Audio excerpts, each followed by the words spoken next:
మీ ఎలాంటి వ్యాపార ప్రకటనలకైనా వెంటనే మా ఛానల్ సంప్రదించండి. మకర రాశి వారికి జాన్వరి నెల 2026 సంవత్సరంలో గోచార ఫలితాలు ఏ విధంగా ఉన్నాయో సశాస్త్రీయమైన పద్ధతిలో తెలుసుకునేటటువంటి ప్రయత్నం చేద్దాము. ఇక్కడ మకర రాశి వారికి చెప్పుకోవలసి వస్తే ఇక్కడ 4 గ్రహాల గురించి చెప్పుకోవాలి. ఎందుకంటే ఈ 4 గ్రహాలు మకర రాశిలో ఇప్పుడు సంచరిస్తున్నాయి. ఇవి ఈ సెకండ్ హాఫ్లో మాత్రమే, అంటే నెలలో రెండవ భాగంలో మాత్రమే జన్మంలో ప్రవేశిస్తున్నాయి. మరి మొదటి భాగం ఎక్కడుంది అంటే వ్యయ స్థానంలో ఉంది. అంటే ముందుగా వ్యయ స్థానంలో మనం చెప్పుకోవాలి. జనవరి 1వ తారీఖున ఆ గ్రహం ఎక్కడ ప్రారంభమైందో అక్కడి నుంచి మనం ప్రారంభం చేసుకోవాలి. కాబట్టి శుక్రుడు 1వ తారీఖు నుంచి 12వ తారీఖు వరకు వ్యయ స్థానంలో సంచారం చేస్తున్నారు. వ్యయ స్థానంలో కూడా శుభ ఫలితాలు ఇచ్చేటటువంటి ఏకైక గ్రహం శుభగ్రహమే. కాబట్టి అక్కడ ధన లాభం ఉంటుంది, అలాగే ధన ఖర్చు అవ్వకుండా ఉండేటువంటి పని ఉంటుంది. అలాగే ఎవరి భయభక్తులు ఏమి ఉండవు. అంటే మనసంతా ఉల్లాసంగా ఉంటుంది. ఈ విధమైన ఫలితాలన్నీ కూడా వ్యయస్థానంలో ఉన్నప్పుడు శుక్రుడు అందిస్తున్నాడు. అలాగే తదుపరి ఆయన సంక్రమణం చెంది మకరంలో ప్రవేశిస్తూ ఉన్నారు. ఈ మకరంలో అక్కడ 13వ తారీఖు నుంచి నెల ఆఖరి వరకు ఉంటారు జన్మంలోనే. జన్మంలో కూడా ఆయన ఉన్నప్పుడు మంచి ఆనందంగా, ఆహ్లాదకరంగా, మంచి పూల రంగుల్లాగా టిప్ టాప్గా ఉండటము, మంచి ఉల్లాసంగా ఉండటము, ఇవన్నీ కూడా మనకి జన్మంలో ఉన్నప్పుడు శుక్ర భగవానుడు అందించేటటువంటి ఫలితాలు. ఇకపోతే అంటే శుక్రుడు పూర్తిగా అనుకూలుడే. ఇకపోతే 6వ స్థానంలో గురువు. 6వ స్థానంలో గురుబలం లేనట్టే లెక్క. ఎందుకంటే గురువు పూర్తిగా 6వ స్థానంలో ఉన్నప్పుడు చేసేది ఏంటంటే రోగాలు అవి సంక్రమించే అవకాశం ఉంటుంది. జ్వరాలు, జబ్బులు వచ్చేటటువంటిది. రుణం తీర్చలేకపోతాము. ఎవరికైనా ఇవ్వాల్సి ఉంటే రుణం కోసం ప్రయత్నం చేస్తే అది కూడా మనకు రప్పు పుట్టనటువంటి పరిస్థితి. అలాగే కలహాలు, అపకీర్తి, ఈ అవమానాలు ఇవన్నీ కూడా వచ్చేటువంటి అవకాశం 6వ స్థానంలో గురువు వల్ల ఏర్పడుతూ ఉన్నాయి. ఇకపోతే బుధుడు గురించి చెప్పుకోవాలి. ఈ బుధుడు 17వ తారీఖు వరకు, అంటే జనవరి 17 వరకు వ్యయ స్థానంలో ఉంటున్నారు. వ్యయ స్థానంలో ఉన్నప్పుడు ఆయన కూడా చేయగలిగింది ఏమీ లేదండి. ఆయన అక్కడ యోగించజాలడు. డబ్బులు వ్యయము, ధన నష్టము, కొంతమందికి శత్రు భయము, మనోవిచారం, కొంతమంది కారాగార శిక్షలు పడడం దుర్మార్గులకి, కొంతమందికి కళత నష్టం, ఇలాంటివన్నీ కూడా జరిగే అవకాశం మనకి ఇక్కడ కనిపిస్తూ ఉంది ఈ వ్యయ స్థానంలో ఉండటం మూలంగా. అలాగే తదుపరి ఆయన జన్మంలోకి ప్రవేశిస్తూ ఉన్నారు. జన్మంలో ప్రవేశించే కూడా ఆయన కూడా దుష్టాలోచనలు, దురాలోచనలు, ఏది ఆచరణ కాకపోవటం, ఏ పని మొదలుపెట్టినా ముందుకు వెళ్ళకపోవటం, ఇట్లాంటి ఫలితాలే ఉన్నాయి. నిజంగా చెప్పాలంటే ఈ 4 గ్రహాలు ఇక్కడ ఖచ్చితంగా ఒక్క శుక్రుడు మాత్రమే ఇక్కడ ఈ 4 గ్రహాలే తర్వాత సంక్రమణం చెంది ద్వితీయ స్థానంలోకి వచ్చాక అక్కడ కూడా అంటే మనం చెప్పుకుంటుంది ఇప్పుడు మకరం కాబట్టి ఇక్కడ కూడా ఒక శుక్రుడు మాత్రమే మనకి పూర్తిగా అనుకూలంగా ఉన్నాడు. శని భగవాన్ని తీసుకున్నట్టయితే అక్కడ 3వ స్థానంలో ఉన్నారు.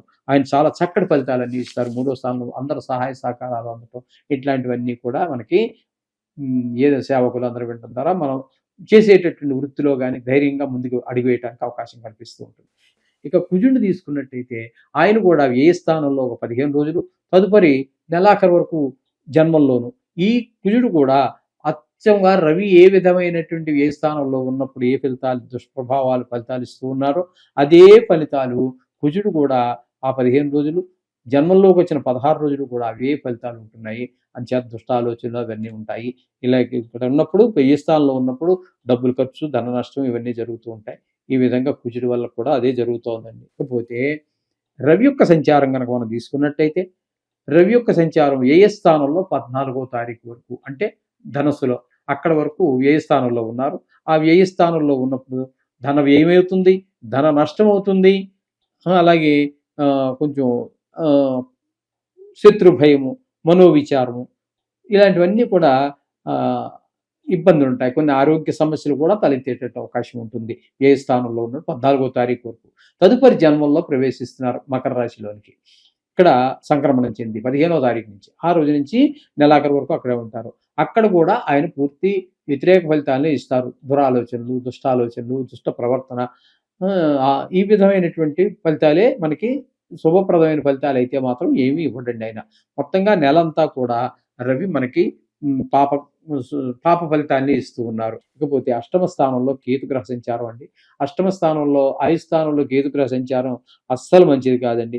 కొంత దుర్మార్గమైనటువంటి అష్టమ స్థానం కాబట్టి, ఆయు స్థానం కాబట్టి ఎవరో బంధువులో, మిత్రులో రోజు చూసేటటువంటి ఒక మంచి వ్యక్తి మనకు ఎప్పుడూ ఉపయోగపడి ఉండకపోవచ్చు. ఆయనకి ఎప్పుడు కానీ మంచి వ్యక్తి అనే విషయం మనకు పూర్తిగా తెలుసు. అటువంటి వారు ఎవరో వారి గురించి చెడు వార్తలు అంటే చనిపోయారనో, లేకపోతే ఏదో పెద్ద ఆపద వచ్చిందో, దుఃఖకరమైనటువంటి భావన రావటం, హఠాత్తుగా ధననష్టం జరగడం, కలహాలు, అవమానాలు, పరాభవాలు ఇవన్నీ కూడా జరిగే అవకాశం కేతు అష్టమ స్థాన సంచారం వల్ల కలుగుతూ ఉంటాయి. ఈ విధమైనటువంటి ఫలితాలన్నీ కూడా మనకి ఈ మకర రాశి వారికి చెప్పుకోవాలి. చెప్పాలంటే నిజానికి ఇందులో 2 గ్రహాలు పూర్తిగా అనుకూలమైన ఫలితాలు ఇస్తూ ఉన్నాయి. ఒకటి ఏమిటి అన్నట్టయితే, ఒకటి శుక్రుడు, 2 శని భగవానుడు. మిగతా గ్రహాలు ఏ ఒక్క గ్రహం యొక్క అనుకూలత లేదు. కాబట్టి ఇందులో మీరు కంగారు పడవలసిందేం లేదు. మీరు నిత్యము చేసుకునేటటువంటి ఆ నవగ్రహ పారాయణ ఏదైతే ఉందో, నవగ్రహ శ్లోకాలు ఏవైతే ఉన్నాయో చదువుకోండి. అలాగే ఎక్కువ గ్రహాలు ప్రతికూలంగా ఉంది కాబట్టి ఖచ్చితంగా మీరు ఒక కేజీంపావు ఇది తీసుకొని నవగ్రహాల చుట్టూ తిరగండి. వాటి పాదాల దగ్గర వేయండి. శని త్రయోదశి శని మీకు అనుకూలంగానే ఉన్నారు కాబట్టి దాని గురించి అంత పెద్ద పట్టించుకోకర్లేదు. కానీ రాహు కానీ కేతు ఈ గ్రహాలన్నిటి గురించి పట్టించుకోవాల్సిన పరిస్థితి లేదా ఒక సమస్త దేవతా స్వరూపమైనటువంటి గోమాతకి అది కూడా నాటు ఆవై ఉండాలి. అది జెర్సీ ఆవు లాంటి వాటికి పెట్టవద్దు. దానివల్ల ప్రయోజనం ఏమీ ఉండదు. ఒక ప్రాణికి కాస్త గడ్డి పెట్టిన ఫలితమే వస్తుందే కానీ మనకు కావాల్సింది ఇక్కడ ఏంటి, నవగ్రహ దోషాలు పోవటానికి. కాబట్టి తోటకూరో, ఎండుగడ్డో, మరొకటో, పచ్చిగడ్డో ఏది దొరికితే అది ఆవు తినేది ఉండాలి. ఇంకోటి ఏంటంటే అది నెమరు వేసుకోవటానికి వీలుగా ఉండాలి. మామూలుగా మీరు చూస్తూనే ఉంటారు, అది దానికి వేసిన వెంటనే గబగబా తినేసి ఉండల్లా చుట్టుకుని మింగేస్తుంది, ఉండలుగా పూర్తిగా నవలకుండా. అది కడుపు నిండిపోయిన తర్వాత సావకాశంగా తన స్థానానికి పోయి పడుకొని ఒక్కొక్క ఉండని ఇందాక త్వరగా మింగేసిందిగా ఉండలు చేసుకొని ఆ ఒక్కొక్క ఉండని మళ్ళీ నోట్లోకి తెచ్చుకొని మెత్తగా నవిలి అప్పుడు వదులుతుంది. ఈ విధంగా తద్వారా ఏమవుతుందంటే మనకి ఎప్పుడైనా ఆవుకు పెట్టేటప్పుడు ఆ విధమైనటువంటి ప్రయత్నం చేయండి. చేసినట్టయితే సమస్త శుభాలు కూడా కలుగుతాయి.